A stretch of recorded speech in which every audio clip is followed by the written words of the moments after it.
போலீசாரால் விசாரணைக்கு அழைத்து செல்லப்பட்டு உயிரிழந்த இளைஞர் அஜித்குமாருக்கு நீதி கேட்டு திருப்புவனத்தில் அதிமுக மற்றும் பாஜகவினர் இணைந்து ஆர்ப்பாட்டத்தில் ஈடுபட்டு வருகின்றனர். இதுகுறித்த கூடுதல் தகவலை செய்தியாளர் இளையராஜா வழங்க கேட்கலாம். இளையராஜா, வணக்கம். கள தகவல்களை சொல்லுங்க.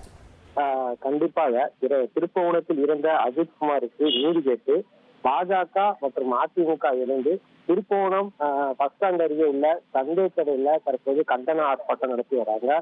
இந்த ஆர்ப்பாட்டத்துல யார் கலந்துட்டா எதிர்கட்சி தலைவர் மற்றும் அதிமுக முன்னாள் அமைச்சர் பலரும் கலந்துருக்காங்க.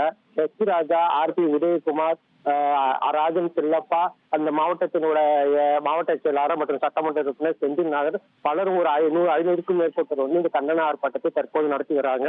அந்த கண்டன ஆர்ப்பாட்டத்துல பாத்தீங்கன்னா அவங்க கையில எல்லாரு கையிலும் ஒரு பதாகை இருக்கு. அந்த பதாகையில பாத்தீங்கன்னா ஜஸ்டிஸ் அஜித்குமார் என்ற பதாகை இருக்கு. அது மட்டும் இல்லாம நீதிமன்றம் நேற்று கூறிய வாசகங்கள் அனைத்துமே மாநிலமே தனது குடிமகனை கொண்டுள்ளது, நீ அஜித்குமாருக்கு நீதி வேண்டும் என்று பல்வேறு வசங்களும் கூட அந்த வசங்களை வைத்துக் கொண்டு தற்போது கண்டன ஆர்ப்பாட்டம் நடத்தி வருகிறார்கள். இந்த கண்டன ஆர்ப்பாட்டம் பகுதியில் நடத்தி வருவதால் இந்த மதுரையில் இருந்து ராமேஸ்வரம் போன்ற வரையிலிருந்து போக்குவரத்து நெரிசல் ஏற்படுகிறது. இதனால் போக்குவரத்து பேருந்துகளை வந்து மாற்றம் செய்யப்பட்டுள்ளது. இந்த ஆர்ப்பாட்டம் நடந்து வருவதால் சற்று பரபரப்பான சூழ்நிலை இங்கு நிலவி வருகிறது.